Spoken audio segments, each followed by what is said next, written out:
एक समय की बात है। एक शहर में छोटा सा परिवार रहता था। उस परिवार में मनीष और उसकी पत्नी लता अपने बड़े बेटे संजय और छोटे बेटे बंटी के साथ खुशी खुशी रह रहे थे। एक दिन की बात है जब बारिश रुकने का नाम ही नहीं ले रही थी। बंटी, ये तुम क्या कर रहे हो? मैं कागज की नाव बना रहा हूँ। मैं इसे बाहर पानी में तैराऊंगा। बहुत मजा आएगा। संजय बंटी की नाव बनाने में उसकी मदद करता है और जब बंटी की नाव बन जाती है तो वो बहुत खुश हो जाता है।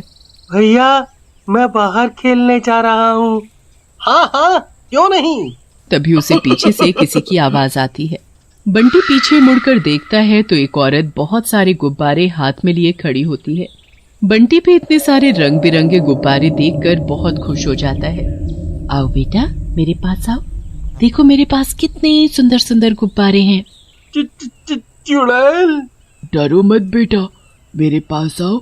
मैं बहुत अच्छी चुड़ैल हूँ। चुड़ैल की बातों में आकर बंटी उसके पास चला जाता है। चुड़ैल उसको गुब्बारा देने के बहाने पकड़ लेती है और उसे हवा में लेकर उड़ जाती है। ये मुझे कहाँ ले जा रही हो? छोड़ दो, मुझे जाने दो। चुड़ैल उसे अपने साथ एक खंडहर से घर में ले जाती है जहाँ चारों तरफ गुब्बारे ही गुब्बारे होते हैं। इतने सारे गुब्बारे। ये गुब्बारे नहीं है, ये तो बच्चे हैं, बच्चे, मेरे प्यारे प्यारे बच्चे, जैसे तू है मेरा प्यारा बच्चा। चुड़ैल बंटी को पकड़कर उस पर जादू करती है। उसके बाद वो उसे एक गुब्बारे में बदल देती है और उसे भी बाकी गुब्बारों के साथ कमरे में लगा देती है। कितने अच्छे लग रहे हो तुम सब, ऐसे चुपचाप हवा में लहराते हुए। पर अभी तो मुझे और बहुत सारे गुब्बारे चाहिए। ये तो अभी भी कम है। अब मुझे और बच्चों की तलाश करनी होगी ताकि मेरे पास और ज्यादा गुब्बारे इकट्ठे हो सके। बहुत सारे गुब्बारे, बहुत सारे। चुड़ैल यहाँ बंटी को गुब्बारा बना देती है और उसका भाई संजय उधर उसके लिए परेशान हो रहा था। संजय बंटी को ढूंढने बाहर जाता है पर बंटी कहीं नहीं मिलता। फिर संजय की नजर बंटी की नाव पर पड़ती है जो पानी में तैर रही होती है।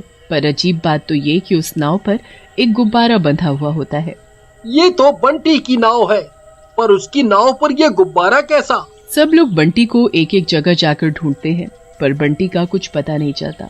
कुछ दिन में सब इस बात को मानने लगते हैं कि बंटी कभी वापस नहीं आएगा, पर संजय इस बात को मानने को तैयार नहीं होता। एक दिन अपने कमरे में बंटी की उस नाव को हाथ में पकड़े उसे देख रहा होता है।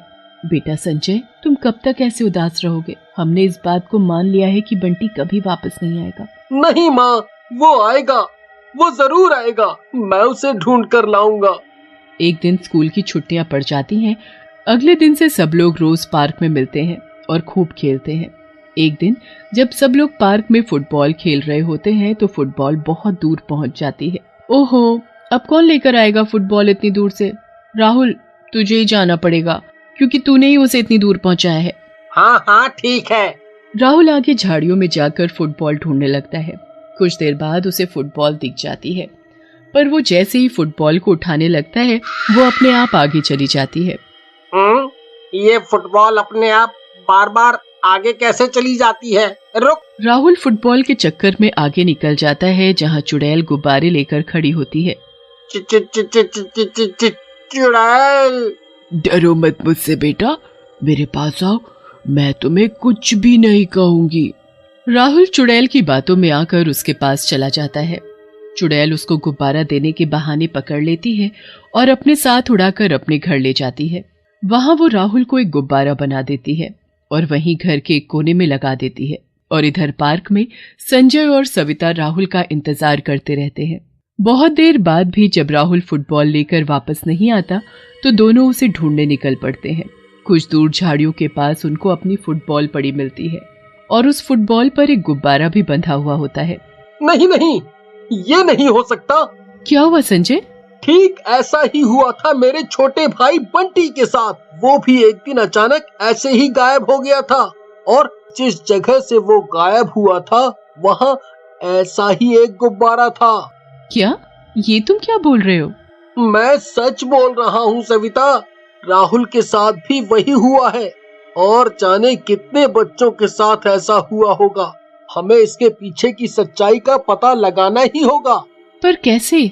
कल से हम उन जगहों पर घूमेंगे जहाँ बच्चे खेलते हैं, तभी शायद हम उसको ढूंढ पाएं जो बच्चों को गायब कर रहा है।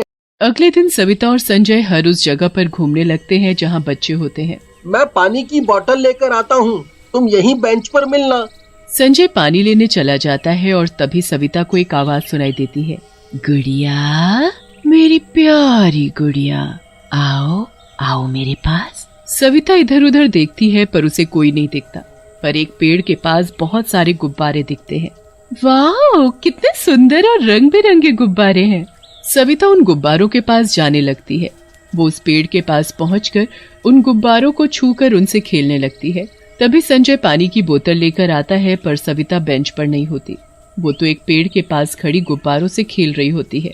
गुब्बारे, कहीं सविता किसी खतरे में तो नहीं? मुझे अभी उसके पास जाना होगा।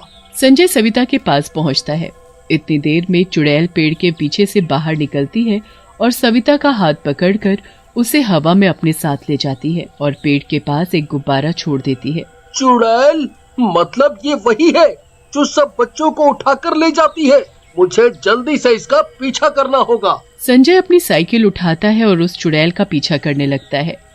छोड़ो, मुझे जाने दो मुझे प्लीज।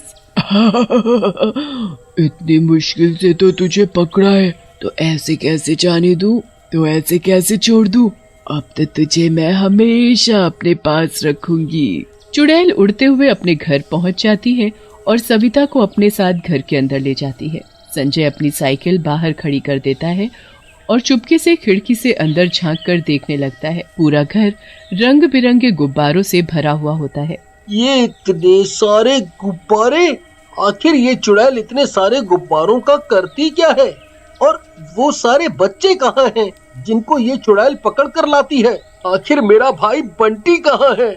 चुड़ैल सविता को पकड़कर उस पर जादू करना शुरू कर देती है।